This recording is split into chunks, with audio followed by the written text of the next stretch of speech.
Assalamualaikum warahmatullahi wabarakatuh. Apa kabar anak-anakku semuanya?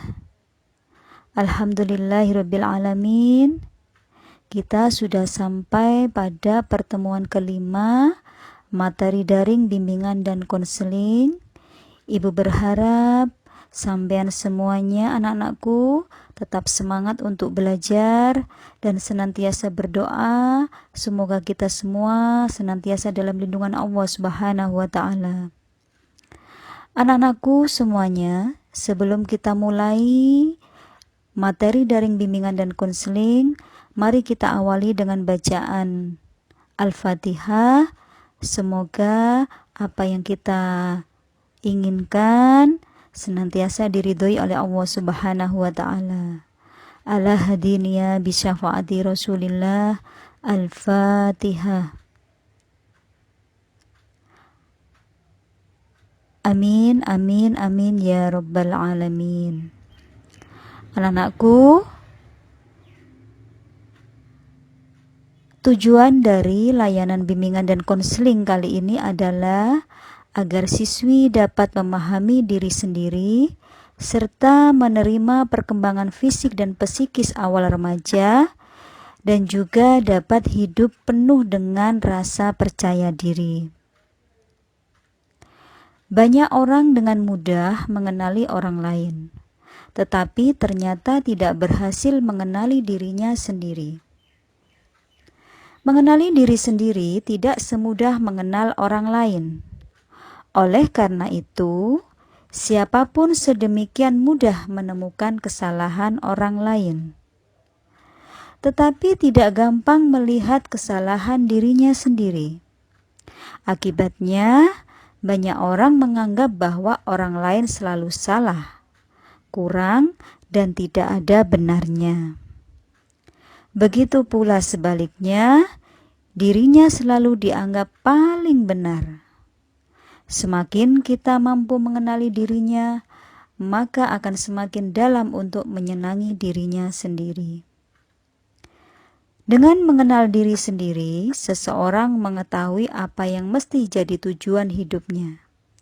Ia menyadari kemampuan dan bakat-bakatnya, serta tahu bagaimana menggunakannya demi mencapai tujuan tersebut.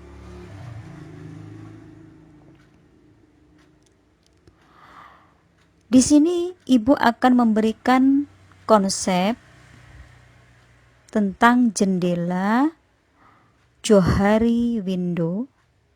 Ada 4 jendela menurut Johari Window. Yang pertama tentang jendela terbuka. Yang kedua tentang jendela tertutup. Yang ketiga tentang jendela buta. Dan yang keempat jendela gelap.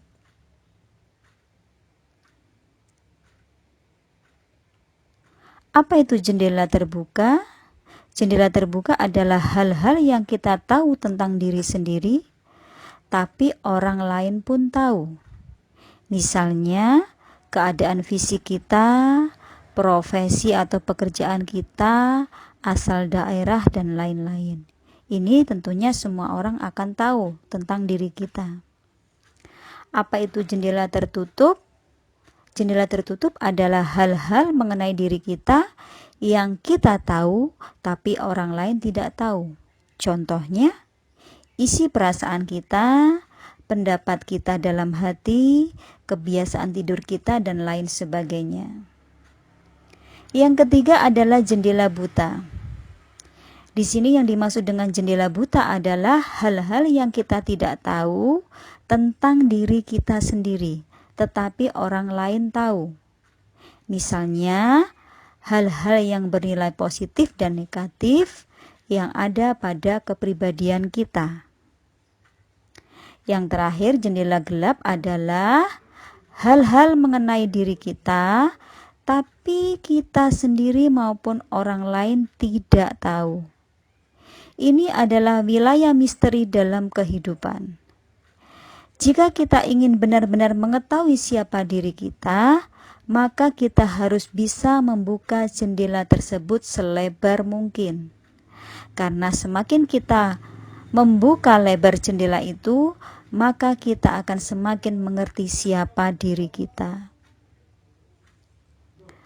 Apa saja aspek-aspek yang harus dipahami oleh setiap individu? Yang pertama, aspek fisik. Seluruh anggota badan individu termasuk bagian-bagiannya adalah aspek fisik yang harus kita pahami. Yang kedua adalah aspek psikis. Apa aspek psikis? Aspek psikis adalah yang berhubungan dengan kondisi kejiwaan kita atau individu tersebut. Yang ketiga adalah aspek minat. Apa itu minat? Minat adalah rasa tertarik yang kuat terhadap objek tertentu. Yang keempat adalah aspek bakat. Adalah kemampuan yang dibawa oleh seseorang sejak lahir dan bersifat menurun atau genetik. Yang kelima adalah aspek cita-cita. Aspek cita-cita adalah gambaran diri yang ada pada diri seseorang. Ada yang menyebut dengan potret diri seseorang.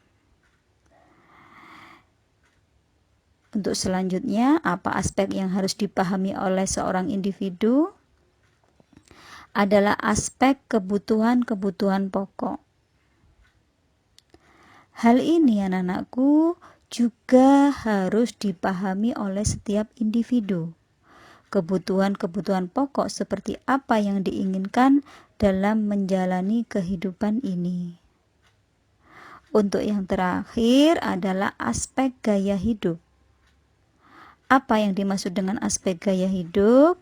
Adalah gaya hidup yang diinginkan oleh masing-masing orang sangatlah berbeda antara satu dengan yang lain.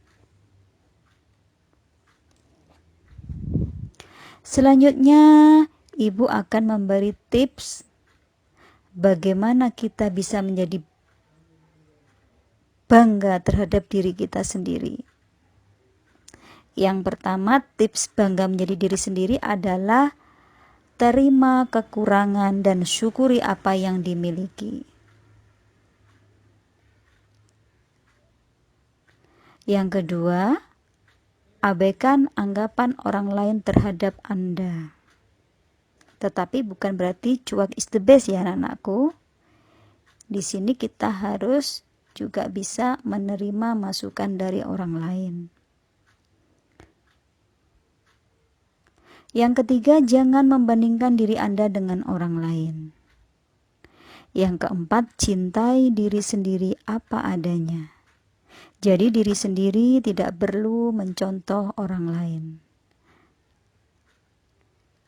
Yang kelima, kenali, pelajari kelebihan Anda dan temukan jati diri Anda. Yang keenam, percaya dan banggalah pada kemampuan diri sendiri.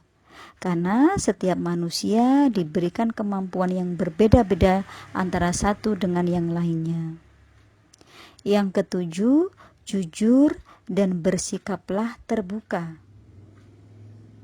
Di sini sangat penting anak-anakku, kita sebagai manusia harus selalu jujur, baik dalam perkataan, perbuatan, maupun tindakan.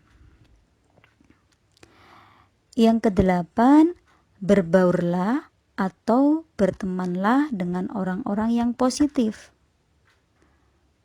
Bergaul dengan teman-teman yang baik, berperilaku yang baik, berakhlak yang baik, tentunya juga akan membawa dampak yang positif terhadap diri kita.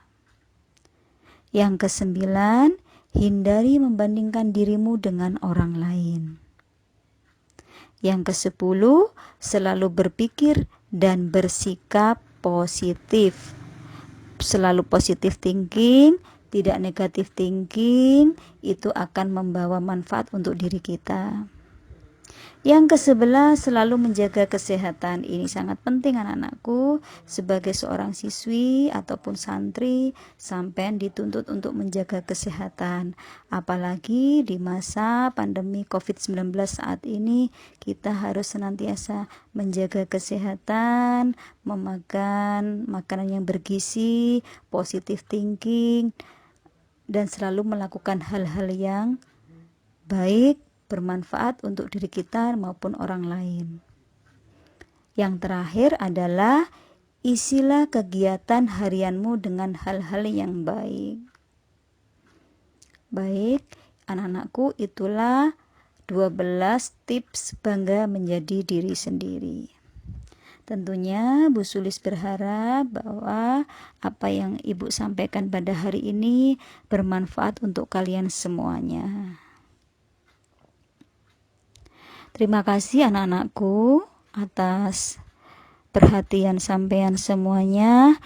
Tetap semangat belajar, jangan lupa senantiasa berdoa, dan kita berharap kita segera bertemu di kelas untuk pertemuan materi kegiatan belajar ya. Jangan patah semangat, jangan lupa berdoa. Wassalamualaikum warahmatullahi wabarakatuh. Salam BK.